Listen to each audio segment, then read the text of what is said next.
పలుచోట్ల స్వల్ప ఉద్రిక్తతలు మినహా సార్వత్రిక ఎన్నికల సమరంలో రెండో విడత పోలింగ్ ప్రశాంతంగా ముగిసింది. సాయంత్రం 5 గంటల వరకు దాదాపు 61% పోలింగ్ నమోదైనట్లు ఎన్నికల సంఘం వెల్లడించింది.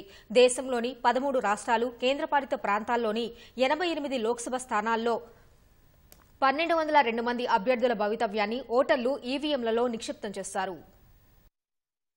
సార్వత్రిక ఎన్నికల రెండో విడతలో ఓటేసేందుకు ప్రజలు ఎండను సైతం లెక్క చేయకుండా పోలింగ్ కేంద్రాలకు తరలివచ్చారు. సినీ రాజకీయ ప్రముఖులు, దివ్యాంగులు, వృద్ధులు పోలింగ్ కేంద్రాలకు తరలివచ్చి స్ఫూర్తిదాయకంగా నిలిచారు. దేశంలోని 13 రాష్ట్రాలు, కేంద్రపాలిత ప్రాంతాల్లోని 88 లోక్సభ స్థానాల్లో పోలింగ్ జరిగింది.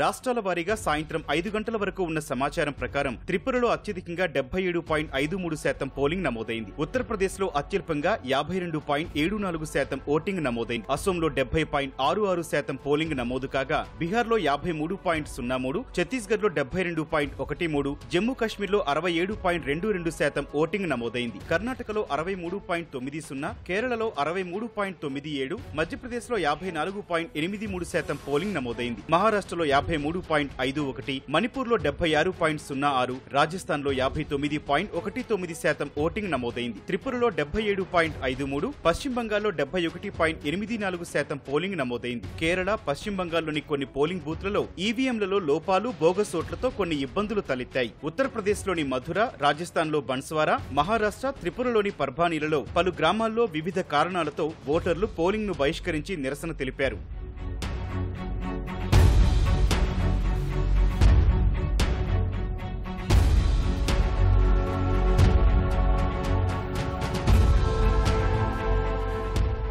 పశ్చిమ బంగాల్లోని 3 లోక్సభ స్థానాలకు జరిగిన పోలింగ్ లో స్వల్ప ఉద్రిక్తత నెలకొంది. భాజపా కార్యకర్తలకు తృణమూల్ శ్రేణులకు మధ్య ఘర్షణ చెలరేగింది. పశ్చిమ బంగాల్ భాజపా అధ్యక్షుడు బలూర్ఘాట్ లోక్సభ అభ్యర్థి సుకాంత మజుందార్ పోలింగ్ బూత్ ను పరిశీలించి బయటకొస్తున్న వేళ తృణమూల్ శ్రేణులు గో బ్యాక్ అంటూ నినాదాలు చేశాయి. దీంతో కాసేపు ఉద్రిక్త వాతావరణం తలెత్తింది. పోలీసులు రంగంలోకి దిగి పరిస్థితిని అదుపులోకి తీసుకొచ్చారు. లోక్సభ ఎన్నికల్లో ఓటు వేయాలా వద్దా అనే విషయమై కర్ణాటకలోని ఇండిగనాథలో 2 వర్గాల మధ్య జరిగిన ఘర్షణలో ఈవీఎంలు ధ్వంసమయ్యాయి. నిందితుల కోసం పోలీసులు గాలిస్తున్నారు.